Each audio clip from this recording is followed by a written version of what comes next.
Nah sekarang, Paul, Ya, apa definisi nabi menurut Paul? Sehingga sampai Paul mengatakan saya ini nabi ke-26. apakah sekarang ada nabi? Ada. Itu saya kan sering bilang Arif Budiman itu nabi itu. George Adi Condro almarhum itu nabi. Arif Budiman juga ada almarhum itu nabi. Nabi bagi apa? Nabi yang menyuarakan rakyat kecil, kritik sosial. Apa itu nabi sih? Kan dikata navi yang menuntun umat, yang mengarahkan. Kan nanti ada jadi kata navigator, penuntun kan. Tapi dulu disebut melihat. Orang yang melihat satu yang orang nggak lihat, makanya disebut siar, pelihat. Nah, disebut navigator, penuntun. Karena dia yang lihat, maka dia bisa nuntun. Nah, itu yang sedang saya lakukan. Nah, masalah urutan nomor itu sakral sekali. Kenapa saya bilang 26? Karena itu sakral sekali. Nah, itu harus jelas. Kenapa saya menyebut diri saya 26? Artinya saya nabi bagi siapa? Penuntun bagi siapa?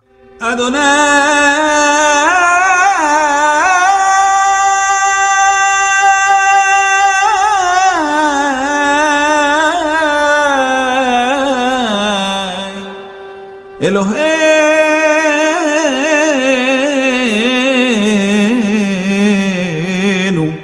Ehad.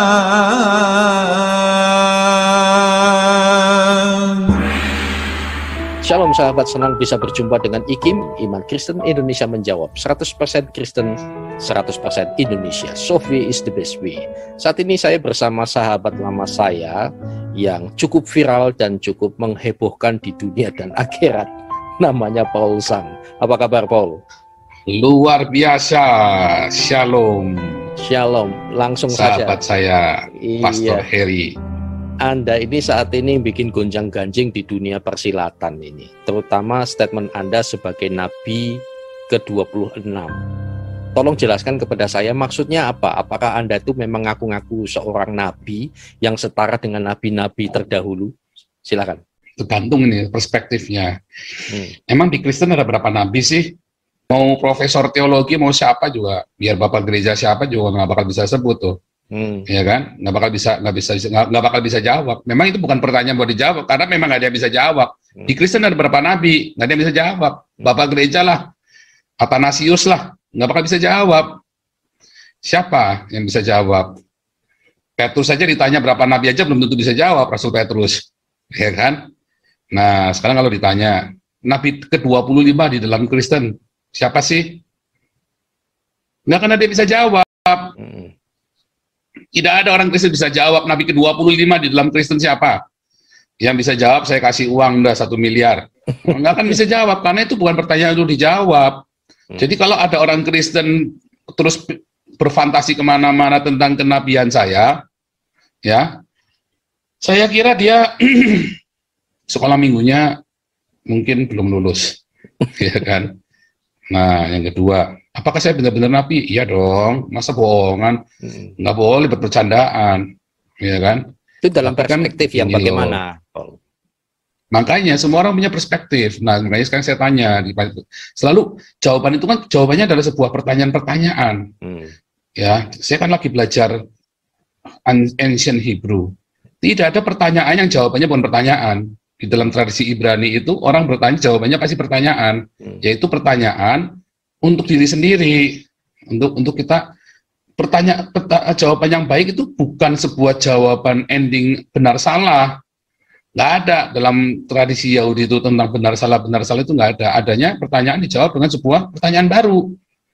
Nah, makanya kalau ditanya tadi, kan tadi sudah saya jawab di Kristen, di pertanyaan pertama, di Kristen ada berapa nabi? Nggak akan ada bisa jawab. Ditanya lagi, kedua, siapakah nabi ke-25 dalam Kristen? Juga nggak ada yang bisa jawab lagi. Nah, yang pertanyaan ketiga sekarang, ya kan? Pertanyaan ketiga itu adalah, memang sampai sekarang nggak boleh kalau ada nabi. Kan cuma orang reforma aja sama si siapa itu Grafa yang bilang nggak boleh ada nabi, ya kan? Karena nabi itu harus nulis Alkitab. Siapa bilang? Lukas bukan nabi, nulis Alkitab. Markus bukan nabi, nulis Alkitab. Apakah nabi harus nulis Alkitab? Tidak. Ada rombongan Nabi Samuel, ada rombongan Nabi Elia. Mana ada yang nulis kitab? Nabi-nabi ini rombongan ini nggak ada. Nah, jadi kalau dibilang apakah nabi, kita balik ke terminologinya. Konflik terminologi, konflik paradigma dalam kekristenan adalah Anda semua berpikir nabi itu dengan fantasi masing-masing, berimajinasi kenabian itu masing-masing. Nah, jadi hati-hati dengan kata nabi itu. Nah, makanya balik lagi kita pertanyaan yang ketiga tadi. Ya. Siapa sih di Alkitab yang ngaku dirinya nabi? Cuman Elia loh.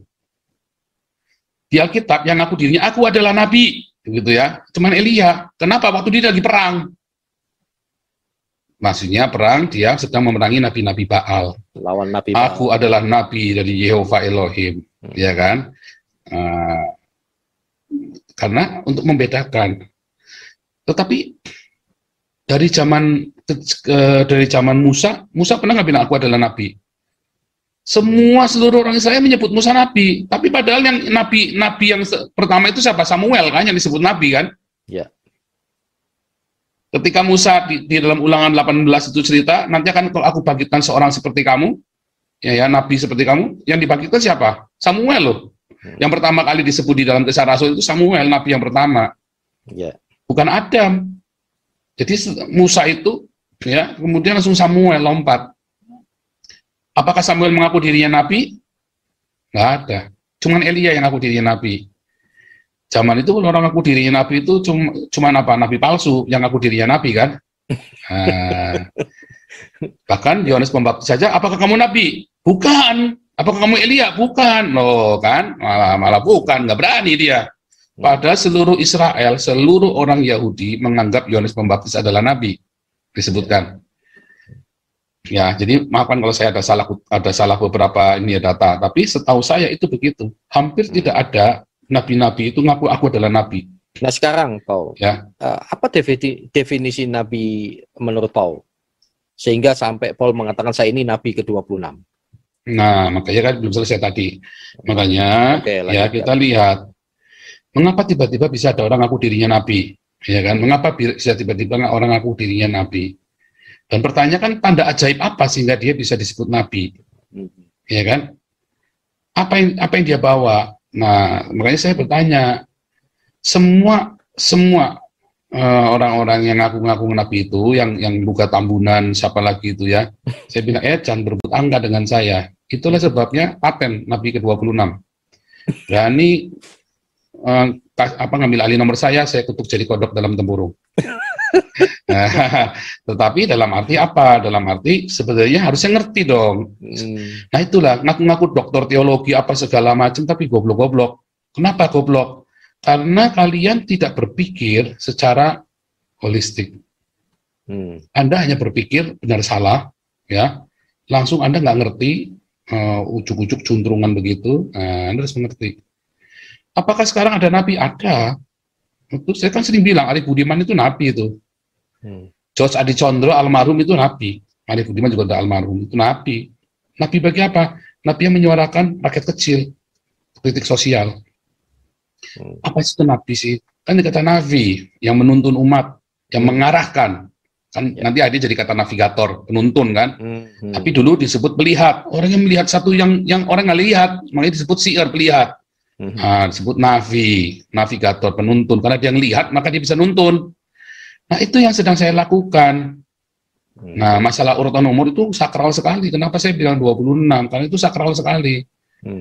Nah, itu harus jelas. Kenapa saya menyebut diri saya 26? Artinya saya nabi bagi siapa? Penuntun bagi siapa? Ya, yang aku punya nabi nomor 25. Adapun kalau orang-orang lain mengaku saya nabi, orang Kristennya, ya kan suka-suka kamu. Siapa suruh kamu ngakui saya nabi?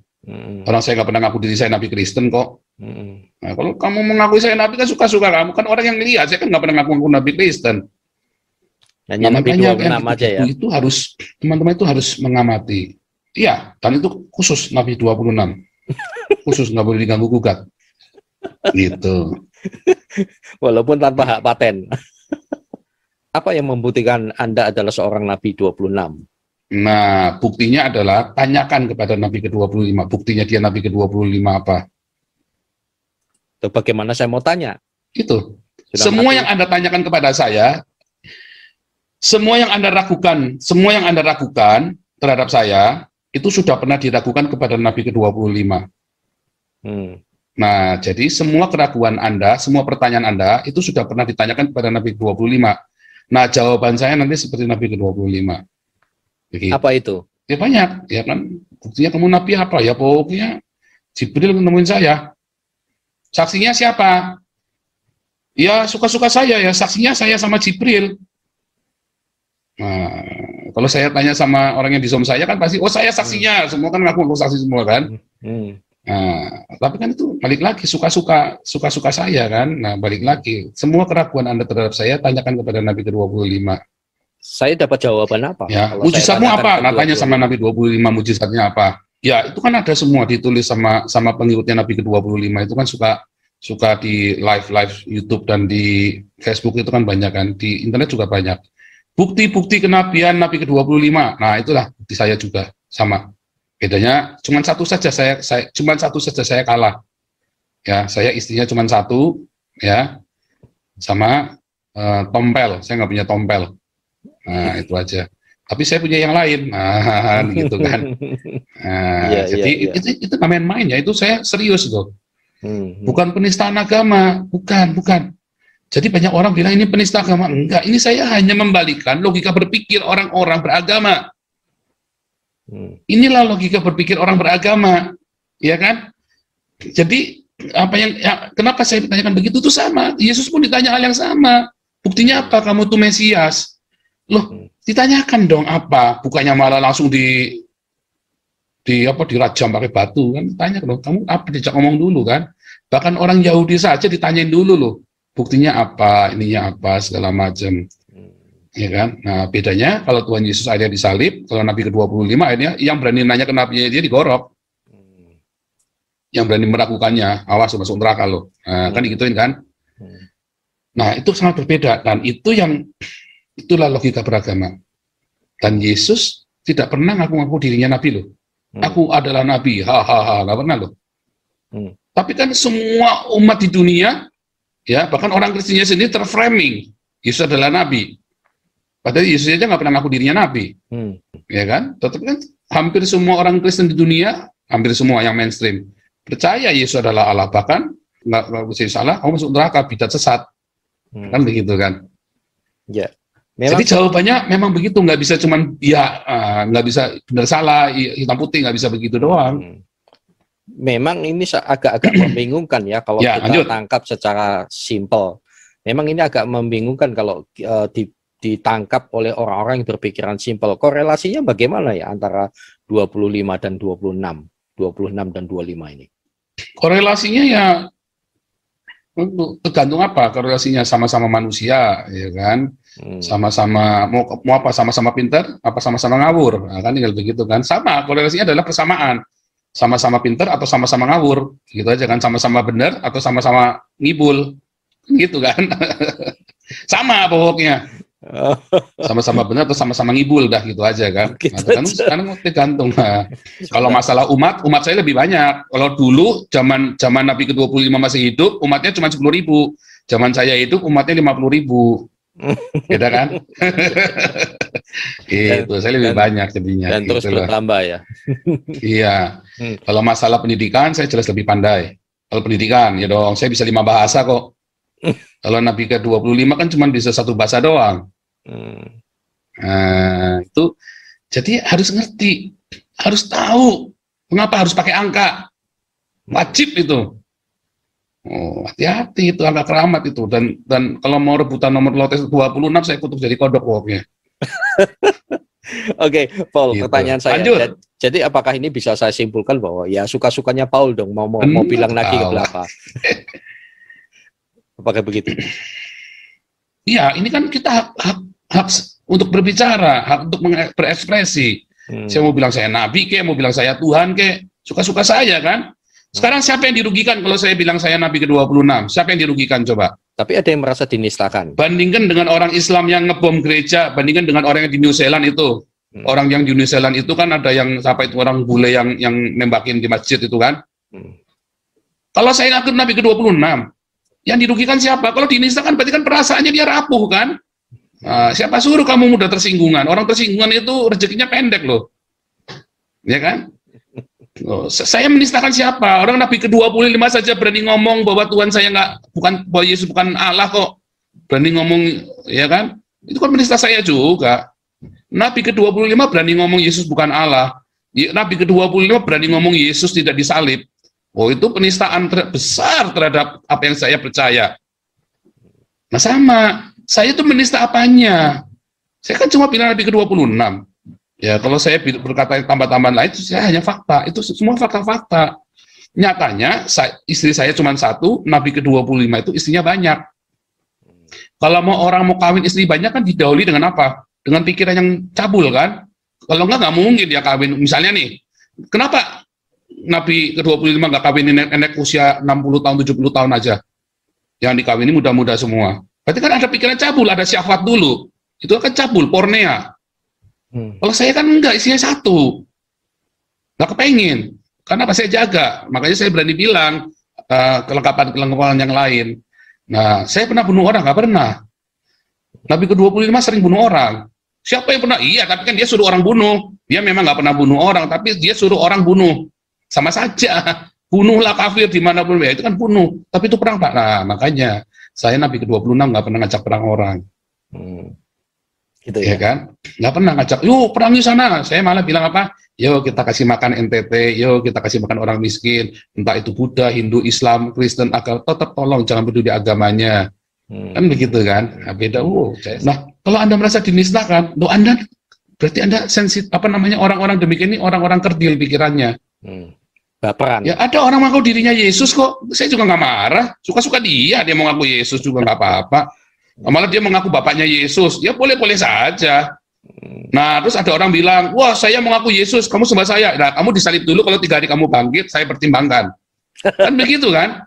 Kalau kamu disalib, 3 hari 3 malam saya kuburkan kamu bangkit, saya akan mempertimbangkan kamu untuk menjadi Tuhan saya. Nah, itu baru pertimbangan loh ya. Nah, keputusan nanti, ya, itu kan suka-suka saya juga. Ya kan? Nah, itu gitu loh. Jadi, logika agama itu harus... kita harus pakai sekarang logika sebagai orang manusia yang hidup. Nanti kita akan ini pintar. Bangsa Indonesia itu perlu logika agama itu copot semua. Dari kebodohan framing agama yang barbar itu. Bahkan agama Kristen sendiri. Apa tujuan Anda menyebutkan sebagai Nabi ke-26? Ya karena angka itu sakral. Harus 26.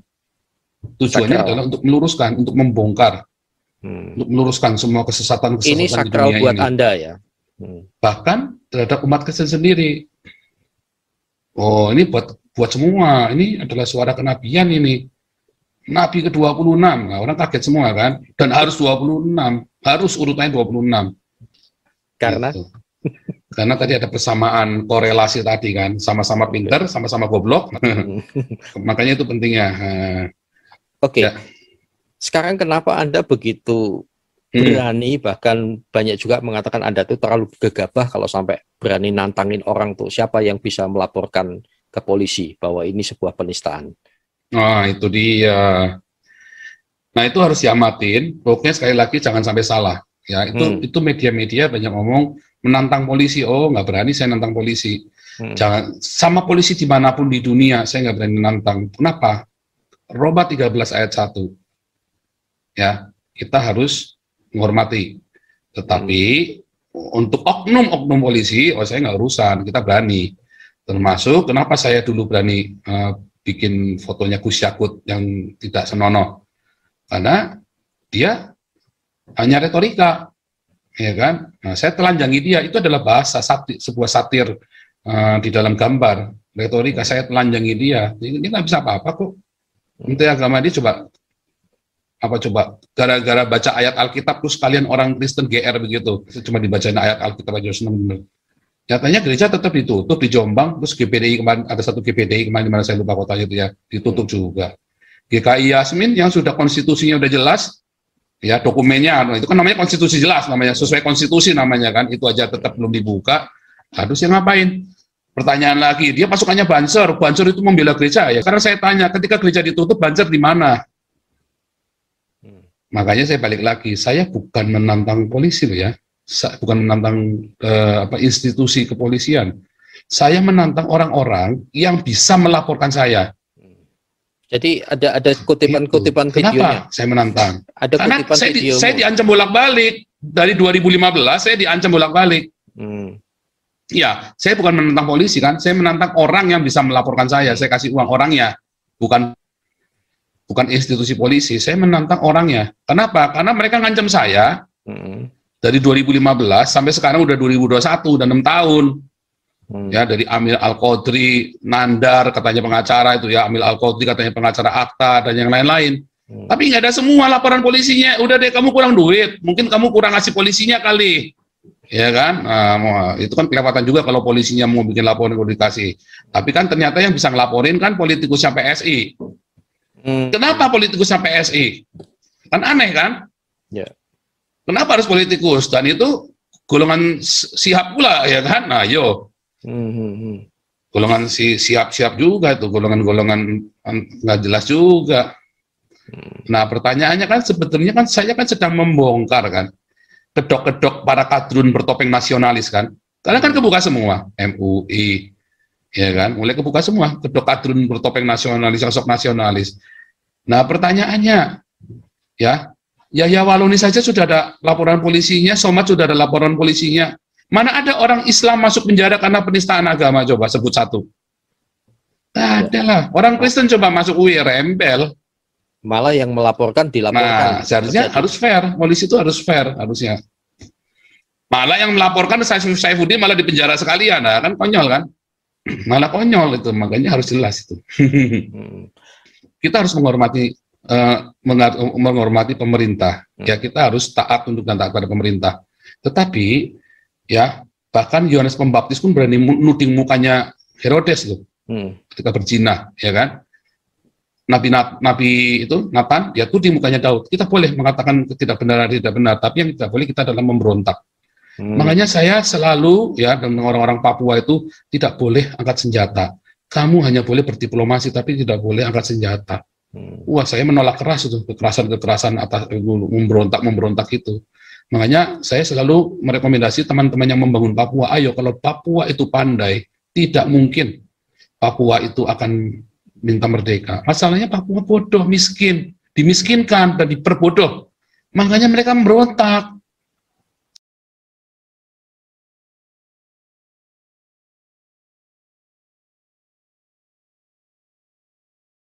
Sesuai dengan naluri insting mereka. Nah, itu seperti itu. Kasusnya sama seperti dengan yang begini, agama-agama begini.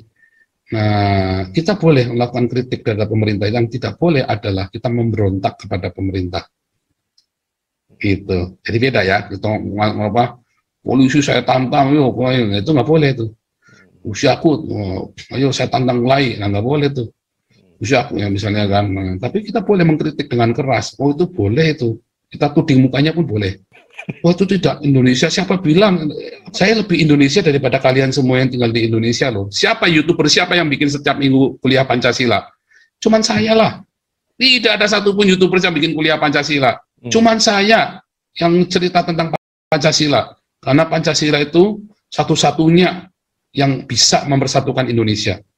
Nggak ada, itu anugerah itu Pancasila. Anugerah dari Tuhan Yesus. Anugerah dari Tuhan Yesus buat orang Kristen. Anugerah dari Tuhan yang Maha Esa buat seluruh umat di Indonesia. Iya. Gitu. Tapi sayangnya Pancasilanya sekarang sedang loyo. Kenapa? Karena sedang diikat, diberangus oleh khilafah. Dan itu yang sedang saya suarakan di YouTube saya. Tetapi kan khilafah nggak terima. Nah, gitu. Nah, sekarang Paul. Makanya sekarang kelihatan kadrun nasionalis sama kadrun itu menyamar jadi nasionalis. Hati-hati kalian partai nasionalis disusupi kadrun kalian. Sekarang apa responmu dengan viralnya statementnya Paul Sang tentang dianggap sebagai penistaan agama? Ya biasa saja, karena di Eropa nggak ada penistaan agama sih. Kita dilindungi freedom to speech article. Kita boleh mengekspresikan apa yang di dalam pikiran kita, ide-ide kita. Ya, yang tidak boleh adalah ngebom gereja, ngebom masjid, nembakin orang, ya terus demo sambil bunuh sekarang juga. Nah itu nggak boleh tuh, langsung tuh kita kena tuh, bunuh gitu kan. Nah itu nggak boleh tuh. Nah, yang saya lakukan bukan suruh bunuh kan. Kalau saya marah, boleh saja, atau masa orang nggak boleh marah? Ya kan, masa orang nggak boleh marah? Boleh kan, saya marah dengan ketidakadilan, apalagi saya kan double minoritas, selalu jadi korban. Ya kan, boleh saja orang marah kan, apa nggak boleh? Ya kan, itu loh. Jadi kalau ini apa ya kita freedom to speech artikel, nggak masalah kalau di sini.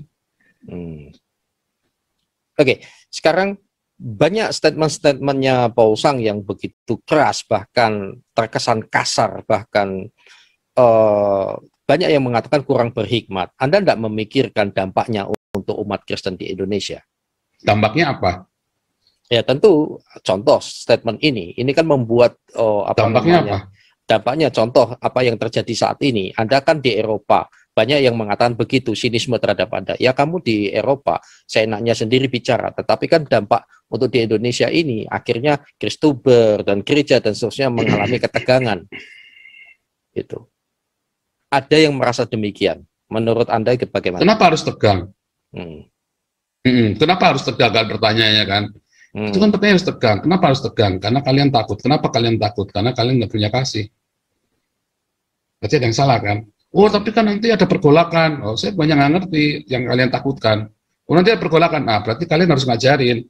Negara harus ngajarin rakyatnya. Masa kita 70 tahun lebih negara berdiri, negara Indonesia berdiri 70 tahun lebih, senggol dikit masih dibacok, senggol bacok. Harus diajarin rakyatnya. Berarti ada yang salah. Berarti ulama-ulamanya ada yang salah, pendeta-pendetanya ada yang salah. Ya kan? Masa ngomong salah dikit bacok. Ya kan? Itu berapa banyak tuh. Salah satunya Omega Suparno dibunuh itu. Ya kan?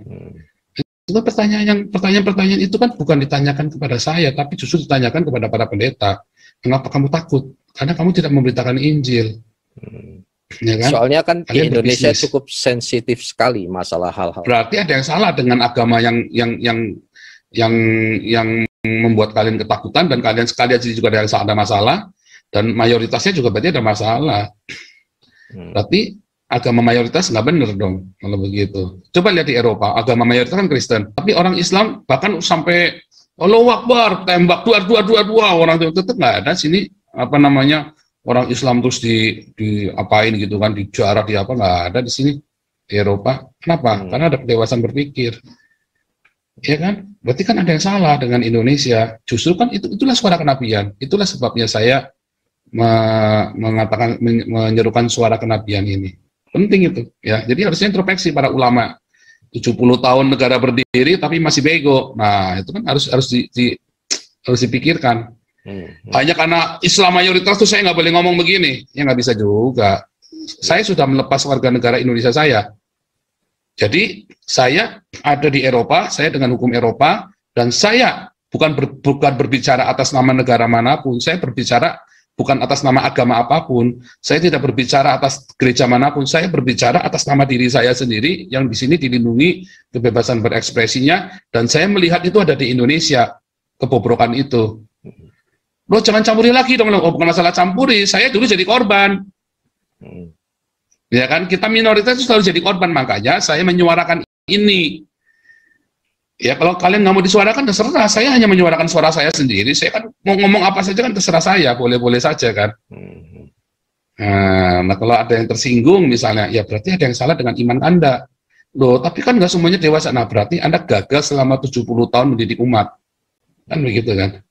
Oke, Paul. Saya kan hanya mengajak Anda orang beragama untuk dewasa dalam berpikir. Itulah sebabnya Indonesia nggak maju-maju. Gitu. Baik, Paul. Jadi saya butuh klarifikasi. Jadi Anda mengatakan itu adalah pribadi, tidak mewakili sebagai Kristen Indonesia, tetapi Anda pribadi yang saat ini bukan warga negara Indonesia, begitu?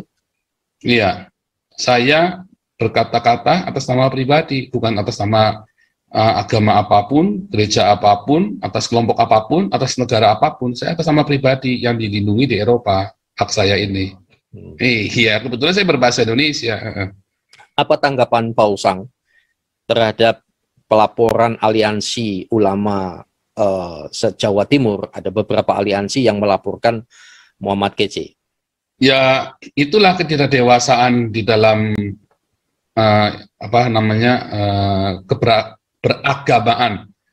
Itulah umat beragama yang cemen, yang picik, ya dikit-dikit lapor, ya kan. Sementara mereka sendiri boleh teriak-teriak sesuka hati mereka, boleh menista. Bahkan nabinya saja kan mereka menista agama Kristen. Ya, dan itu bukannya Muhammad kecil, sebelumnya kan banyak itu yang dilaporkan. Muhammad itu Nabi Muhammad itu nabinya Islam, Nabi Islam Muhammad si Muhammad bin Abdullah, Nabi ke-25 inilah yang pertama kali menista agama Kristen, dan para apologet Kristen hanya menjawabnya.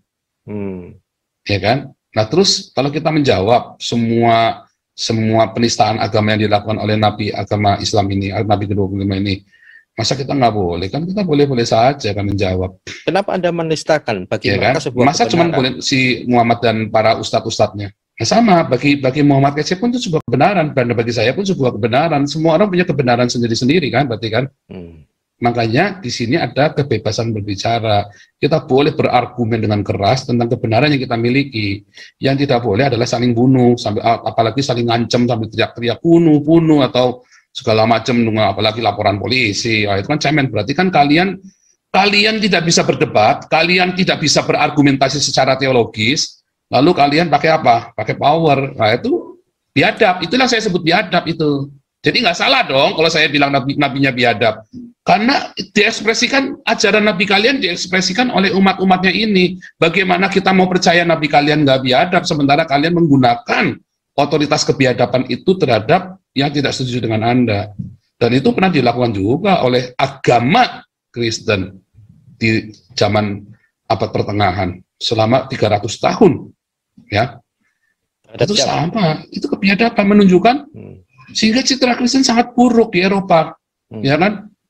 Sampai akhirnya Eropa bertobat, dan mereka kemudian walaupun Kristen tetap mayoritas di Eropa, Kristen mayoritas, tetapi mereka sudah sadar, sudah pintar, makanya Eropa maju. Kenapa Indonesia tertinggal terus? Setiap kali mau maju ributnya agama, kan goblok namanya kan? Yeah. Indonesia itu disandera oleh agama karena para pemimpinnya itu memanipulasi agama, menggunakan agama untuk memanipulasi umatnya. Para pemimpin di Indonesia, pemerintah termasuk pemerintah, menggunakan agama untuk memanipulasi rakyat.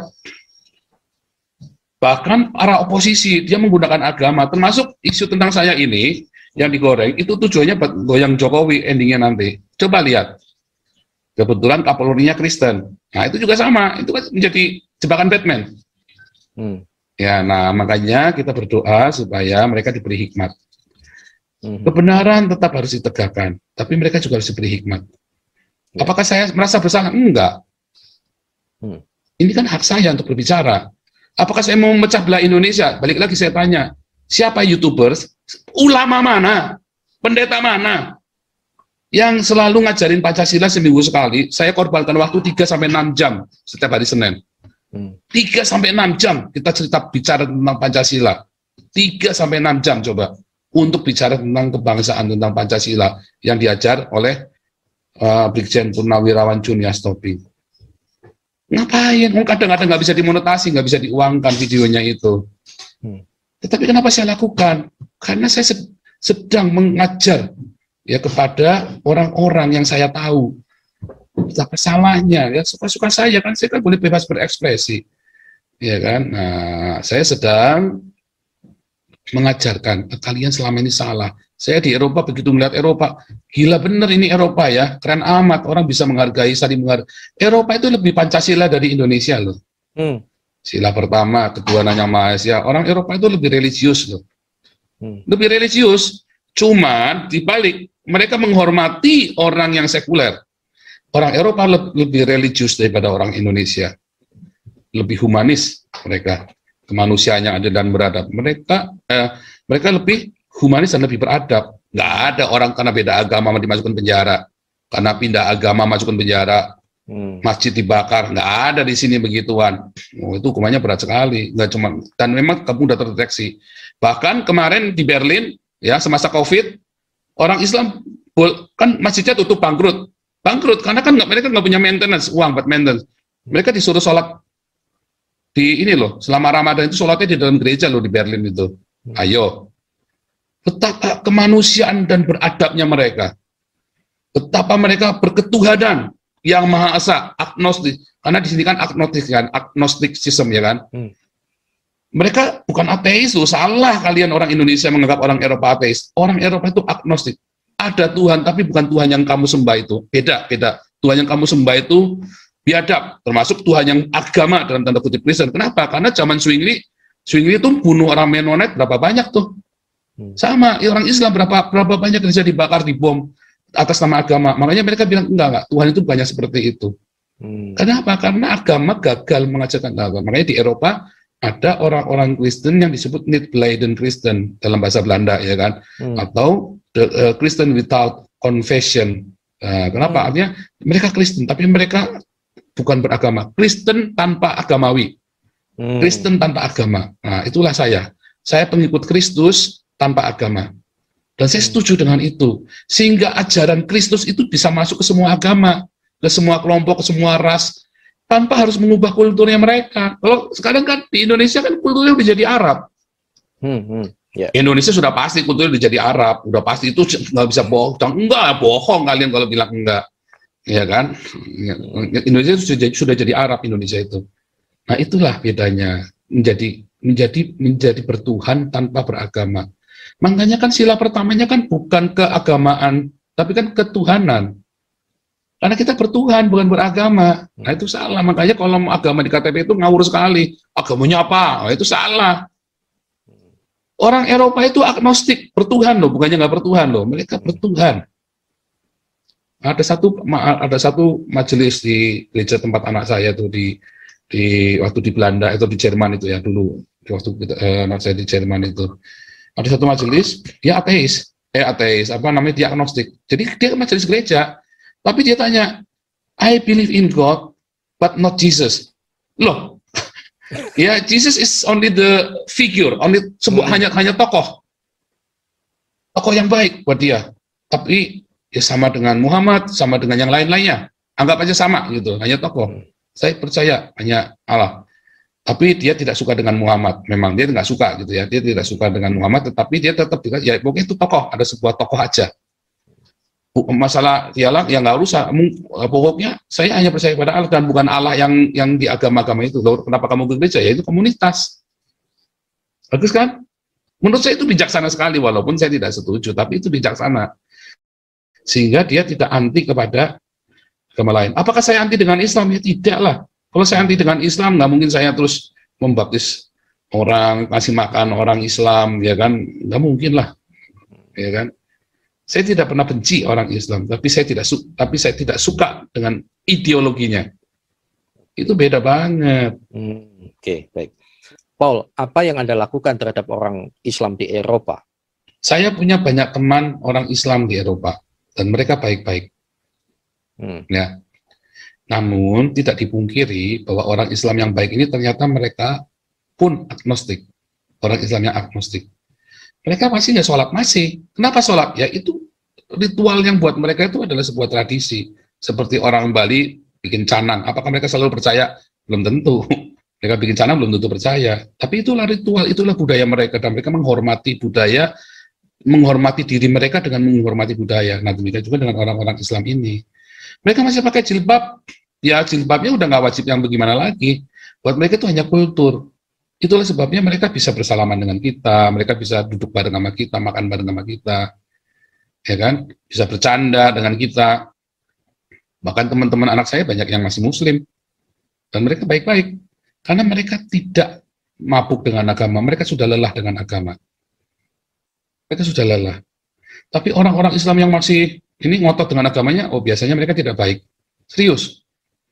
Saya tuh berapa kali juga sempat ini ya, mereka tuh meludah di depan kita, bilang Cina haram. Saya tahu banget kata Cina haram itu kan saya tahu Cina. Terus jangan ludah begitu. Mungkin itu perasaan saya. Ya sekali dua kali perasaan. Kalau sering kan nggak bukan perasaan itu. Dan seharusnya saya bisa nuntut. Karena itu adalah tindakan rasisme. Di sini nggak boleh. Cuman saya kan sedang menginjili mereka. Masa saya tuntut ya bener aja kan? Nggak boleh dong. Saya kan sedang menginjili mereka. Banyak yang Paul bawa kepada Tuhan Yesus. Memang itulah kenyataannya. Di Indonesia kan juga sama. Banyak, sudah berapa. Sekali baptis itu kita bisa 20 sampai 40 orang. Nah, ini kan masalah karena COVID nggak boleh kan. Jadi kemarin satu ada orang Irak kita baptis, ada orang dari RRC kita baptis, ya kan. Nah, ini itu ya orang, terus ada dari kemarin Iran. Tapi kita nggak bisa agresif seperti dulu karena masalah COVID ini kan. Jadi setahun ini kita benar-benar pemuridan. Ya saya cuman ya kita aja nggak bisa berkunjung, nggak bisa berkunjung ke masuk ke dalam ininya mereka, ke campnya mereka karena masalah COVID ini. Kita ketemunya di luar. Nah kalau ketemu di luar mereka suka keberatan karena mereka takut kan kalau ketemu gaul gitu kan, ketemu kita. Kalau di camp kan kita masuk ke ininya mereka, ke roomnya mereka, kita ngobrol-ngobrol udah nggak ketahuan gitu loh. Jadi anggap oh ini cuman apa gitu kan, tamu biasa gitu loh. Oke, Paul. Sekarang tapi kalau sebagai ketemu di tempat umum mereka takut berpapasan dengan orang lain, ada yang paparasi begitu loh. Sebagai penutup, ada 3 hal yang mau saya tanyakan. Apa pesan Paul? 1 kepada umat Islam Indonesia, 2 kepada umat Kristen Indonesia, dan yang ketiga kepada para apologetuber, kemudian para kristuber dan sejenisnya. Kepada orang Islam, saya selalu berpesan apa? Beragamalah, tinggalkanlah agama Anda, tapi bertuhanlah dengan benar. Jadi beragama itu bukan bertuhan, bertuhan itu bukan beragama. Tetapi kalau kalian tetap berkata beragama, ya bukalah pikiran Anda bahwa Anda tidak hidup sendirian di muka bumi ini. Dan kebenaran, setiap orang punya kebenaran sendiri. Nah, kedua, kalau buat orang Kristen, ya jangan takut. Saya lelah 40 tahun merasa takut, ya saya lelah. Sehingga saya mulai berani. Karena saya baru sadar, ketika saya takut itu, saya membenci mereka. Tapi ketika saya mulai berani, saya melihat, ternyata saya mengasihi mereka. Bahkan beberapa teman muslim pun saya bantu. Saya ada mereka ini ya, yang saya akrab dengan saya dekat terus ya. Kami pun saling bantu, walaupun nggak banyak ya, tapi kita bantu karena saya sendiri kan bukan orang punya banyak duit. Tapi saya merasa mereka teman saya kok, sahabat saya kok. Dan kalau ada orang telepon saya, teman-teman saya muslim, saya selalu sambut kok, saya senang kok. Mereka cuman apa namanya ya, kita ada wah gila lu ya. Gua tersinggung ya, bercanda ya, tapi saya pun bercanda dengan mereka. Itu bukan buat kamu lo ya. Saya bilang itu bukan buat kamu itu, saya bilang. Saya kasih catatan. Nah, jadi ketika Anda takut, sebenarnya Anda sedang tidak mengasihi. Tapi coba Anda milikilah rasa kasih kepada mereka. Nanti rasa takut itu hilang. Nah, makanya jangan takut. Ya, minoritas enggak. Karena kalian diem, maka pemerintah bilang nggak ada. Tapi karena sekarang ini jadi heboh, maka sekarang tahu pemerintah ini ada. Keluhan itu kan sebenarnya yang saya suarakan ini kan suara kalian semua yang kalian pendam. Cuman kalian munafik aja kan, nggak berani ngomong kan. Nah, ketika saya suarakan kalian kan langsung kejang-kejang semua kan, munafik semua. Oh, itu bukan gitu ya. Memang saya bukan Kristen. Saya pengikut Yesus. Ya kan, nggak ada para rasul ngaku dirinya Kristen. Coba dibaca Alkitab yang benar bahasa aslinya ya. Jangan terjemahannya. Nggak ada para rasul ngaku dirinya Kristen. Nggak ada. Ya kan? Saya pengikut jalan Tuhan itu. Nah kemudian kalau buat para Kristuber, nah berhentilah untuk menganggap sesat orang lain. Musuhmu itu adalah ideologi Islam, bukan orang Islam ya, beda ya. Saya dengan itu pengurus-pengurusnya beberapa dari AWF, dari orang-orang Islam yang lain, saya bersahabat. Bahkan dengan Yudi Mulyana pun waktu dia belum dibaptis, saya bersahabat dengan dia, masih beberapa kali kontak WhatsApp, tanya teman di mana apa segala macam. Kita kontak-kontak, nggak ada masalah. Ya, dengan teman-teman Islam yang lain, ya, Edi Prayitno, saya juga kontak-kontak. Saya tidak benci. Tadinya apa? Saya membuka diri. Ketika Edi Prayitno curhat, saya juga cerita, ya kita sama-sama punya masalah, Mas Edi. Ya, oke. Tapi ini kita keep. Kenapa kita keep? Nggak kita buka? Karena itu adalah pribadi. Bukan berarti, wah Edi Prayitno mau jadi Kristen. Bukan juga. Tapi itu adalah bentuk bahwa kita bisa bersahabat. Saya ketemu Edi Prayitno, coba orang-orang Islam kan kejang-kejang semua. Tapi kan saya bisa rangkulan, bisa duduk makan bareng, bisa ya kan tanpa ada perdebatan. Saatnya debat kita debat ribut, saatnya kita lagi mau makan bareng kita baik-baik lah. Itu harus dewasa. Makanya para Kristuber YouTuber itu dewasalah. Jangan menganggap orang saudaramu sendiri itu sesat bidat. Saya nggak takut jadi anggap bidat ya. Emang lu siapa? Ya kan, belum tentu lu masuk surga juga kok. Ya kan, kalian orang-orang Kristen yang ngaku-ngaku paling benar dah, belum tentu kalian masuk surga kok. Aku yakin. Kenapa? Karena kalian tidak berbuah. Satu karakter, dua jiwa-jiwa. Karakter jiwa-jiwa. Makanya saya selalu nanya, kamu udah baptis berapa orang? Itu kan pertanyaan simpel tapi selalu bikin kalian kejang-kejang. Ya, jadi berbuahlah karakter dan berbuah jiwa-jiwa. Itulah tanda dari kelahiran baru. Nah, terus buat para pendeta-pendeta, ya, ayo beritakan Injil. Beritakan Injil itu bukan dari satu mimbar ke mimbar, itu namanya jadi artis. Ya, bedakan memberitakan Injil di pasar-pasar, di jalan-jalan, sama menjadi artis. Oh, Pak Paul mengerjakan di jalan. Oh, saya memberitakan Injil di jalan-jalan. Dari waktu di Indonesia, saya di jalan-jalan memberitakan Injil. Di Eropa pun saya di jalan-jalan memberitakan Injil. Ya, kepada tetangga, kepada saudara, semua. Beritakan Injil. Bukan jadi artis dari gereja ke gereja, beda ya. Itu namanya mengajar. Nah, beda memberitakan, preaching sama teaching. Nah, itu harus dibedain. Ya. Oke, gitu, Pastor. Oke, Tuhan memberkati. Senang bisa berjumpa dengan Paul. Dan kami terus berdoa supaya Paul Sang dipakai Tuhan dengan luar biasa dan membuka wawasan lebih luas lagi bagaimana beragama dengan tepat, bagaimana bertuhan dengan tepat. Ya, Tuhan Yesus memberkati.